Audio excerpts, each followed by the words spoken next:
Okay, now do I actually believe that the heavy metal music of planet Earth has made its way to a galaxy far, far away? Damn right I do.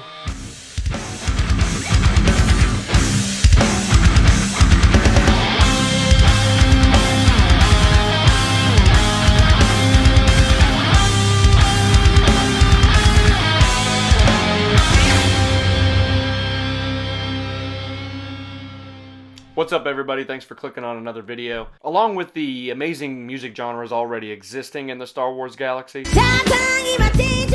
in my own personal headcanon, there are a bunch of characters in this galaxy who like to jam out to some heavy metal every now and then. Or all the time.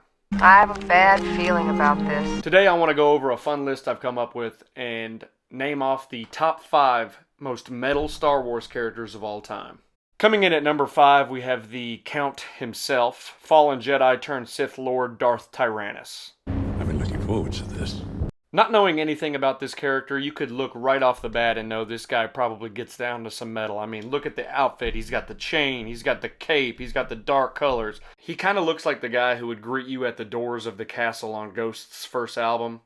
Like, just super stoic, super deep in thought all the time, probably super into music theory. I was actually perusing the internet a little bit and found a really cool picture of Count Dooku actually attending a Tool concert. So it's at least been confirmed that he is a Tool fan.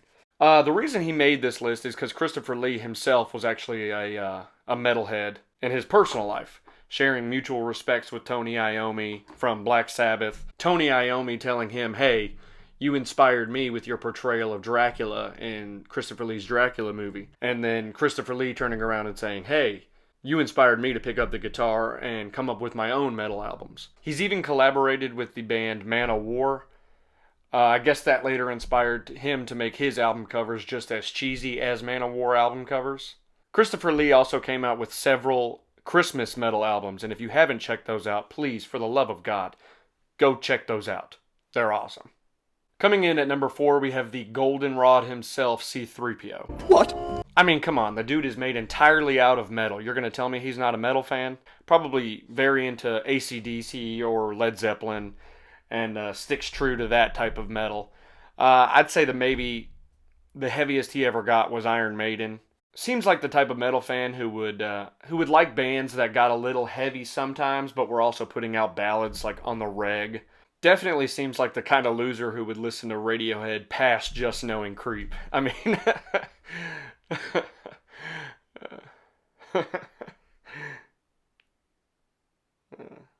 coming in at number 3, we have my all-time favorite Darkside user, Darth Maul. I mean, really? Look at this guy. He looks like he was plucked straight out of a Mudvayne music video and put into the Star Wars galaxy. Darth Maul was probably into the stuff that was considered super, super heavy probably about 35 years ago. I'd say he's a big Sepultura fan, probably listening to Pantera every day, you know. I also refuse to believe that anyone from Dathomir isn't jamming out to Slayer constantly. When he wasn't kicking Jedi ass or getting berated by Palpatine's training, I could say he probably listened to Rust in Peace on repeat, swinging that lightsaber around.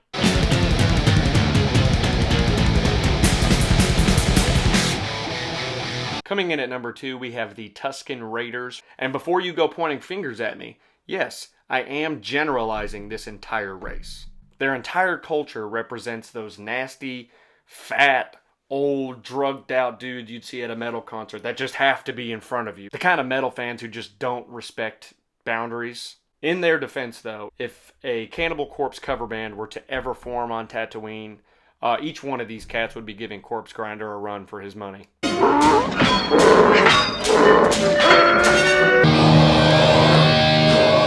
Coming in at number 1, if you thought that the darkest Lord of the Sith would not be on this list, then you're freaking crazy. We have Darth Vader. Walking around in all black, it is a metalhead's dream wardrobe. I'd say he probably listened to the blackest of all black metals. You know, super fast blast beats, lyrics you can't understand, super low guitar tones. Probably unironically loved Mayhem's music, or Dark Throne, or Bathory, or Burzum, or Enslaved, or Emperor. Good. As you can tell, black metal is not really my thing. But it could have been Vader's. Pretty much anything that had lyrics that dealt with the total annihilation of everything in existence. I'd say that would have been Vader's cup of tea.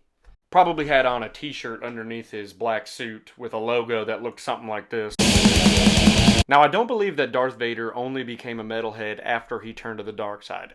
Anakin himself very well could have been a young metalhead. Maybe not as dark as in his later years when he joins the dark side, but I do think that Anakin was that stereotypical, emotional kind of coming-of-age metalhead, listening to Slipknot and Linkin Park, telling Obi-Wan or Yoda, hey, that these bands get me. It's all Obi-Wan's fault. Or telling Padme, it's not a phase. How can you do this? This is outrageous. It's unfair. You can't tell me Anakin didn't storm onto Mustafar to kill the Separatist leaders, not blasting Iowa in his ship before pulling up.